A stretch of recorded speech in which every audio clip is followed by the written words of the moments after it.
What is going on here? This ape is trespassing. This is private property. This my property. Get off this property right now. The voice rang sharp through the quiet street. The irony cut deep because the man standing on the sidewalk was the one who actually owned the house.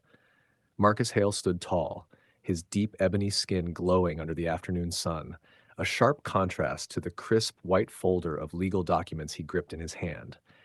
He had spent years being the only person who looked like him in high-stakes boardrooms, clawing his way toward a piece of the American dream. This house, a beautiful, modest one-story on Brookhaven Glen, was his trophy. He had done everything right. The purchase was clean, the deed was filed, but as he pulled into the driveway, his heart sank. A strange minivan sat where his car should be. Children's bikes were scattered on the lawn. A welcome mat he never bought lay at the door. Marcus stepped toward the porch, his presence commanding but calm. Before he could even reach for his keys, the front door swung open. A woman stood there, frozen, clutching a set of keys. His keys. She took one look at Marcus, at the strength of his frame and the color of his skin, and her eyes widened, not with welcome, but with immediate, unearned fear. "Can I help you?" she asked, her voice trembling with a defensive pride that felt like a warning. Marcus swallowed the frustration he had practiced hiding his entire life. "Yeah, you're in my house. What would you do if you arrived at your new home and were treated like a criminal on your own doorstep? Stick with us, because the truth is about to get very ugly." The woman's face drained of color as her husband, Daniel Ross, stepped up behind her. He didn't look like an intruder. He looked like a man protecting his castle. "We bought this place 3 weeks ago," Daniel said firmly, holding up a folder. "The HOA handled the entire transfer. Everything was finalized through the president herself." That name hit Marcus like ice. Evelyn Crowe. She ran Brookhaven Glen like her own private kingdom. Before Marcus could speak, the Rosses called her. 3 minutes later, a white SUV screeched to a halt. Evelyn stepped out, clipboard pressed to her chest, chin high. The moment she saw Marcus, her lip curled. "You again," she snapped. "I already told these homeowners that people like you couldn't possibly afford this zip code. Stop harassing this family and get off this street."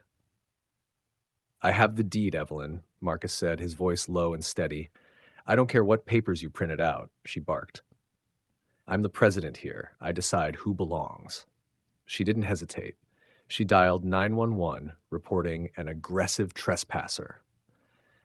Have you ever had someone lie with such confidence that the world started to believe them instead of you? Hit that like button if you've ever dealt with a Karen who thought she was above the law. 2 police cruisers turned onto the street, lights slicing through the afternoon. Officer Caleb Moore and Officer Jenna Alvarez stepped out, their expressions unreadable. Evelyn rushed them. "Thank goodness. This man is threatening this family. He's claiming he owns the house, but I personally oversaw the sale to the Rosses. He's a fraud." Officer Alvarez turned to Marcus. "Sir, your side?" Marcus didn't shout. He didn't argue. He simply opened his professional leather binder. He handed over the original deed, the bank wire confirmation, and the county-stamped title. "Everything is here, officer." "Verified by the state," Marcus said. Then Daniel Ross handed over his folder. Officer Moore's brow furrowed immediately. "Mr. Ross, where's the county seal on this? This looks like it was printed on a home inkjet printer." Daniel turned pale. Evelyn said the HOA had limited power of attorney over abandoned properties. She took our $50,000 down payment in cash to expedite the process. The air went still. The queen of Brookhaven Glen started to sweat. "It's a civil matter," Evelyn shrieked, her voice jumping an octave. "The house was vacant. I was protecting the community's property values from being dragged down by certain elements."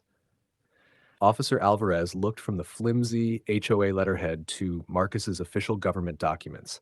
"Ma'am, an HOA cannot sell a house they don't own. This isn't a civil matter. This is felony real estate fraud." Evelyn's confidence shattered. She didn't apologize. She didn't explain. She bolted. She spun toward her SUV, but Marcus was faster. He didn't touch her. He simply stepped in front of her car door, arms crossed. She shrieked, swinging her clipboard at his head. Officer Moore moved like lightning, catching her arm and spinning her toward the hood of the car. Cuff. Click. "Evelyn Crowe, you're under arrest for forgery, grand theft, and filing false police reports." Watching a bully lose their power in 10 seconds is the ultimate satisfaction. If you agree, subscribe to Toss Stories right now. As Evelyn was shoved into the back of the cruiser, the reality hit the Ross family. Marissa Ross sank onto the porch steps, sobbing. They had lost their life savings to a woman they trusted. Marcus felt his anger melt into sympathy. He walked over to the family. "Look," he said gently, "the house is mine, but I'm not throwing you out on the street tonight. Take the weekend. Find a place. I won't call a tow truck for your van." Daniel looked up, eyes red. "You'd do that? After how we treated you?" "I know who the real villain is here," Marcus replied. The investigation into Evelyn Crowe opened a Pandora's box. Detectives found dozens of forged violation fines she had pocketed and 3 other properties she was trying to flip illegally. She wasn't protecting the neighborhood. She was harvesting it. The next morning, Marcus stood on his porch alone. He took a deep breath of the quiet air. He had the keys, he had the deed, and most importantly, he had his dignity. From the other side of silence, Toss Stories, where real voices rise and truth finds its echo. Like, share, hit subscribe, and join us. Because truth doesn't scream. It just waits for the noise to stop.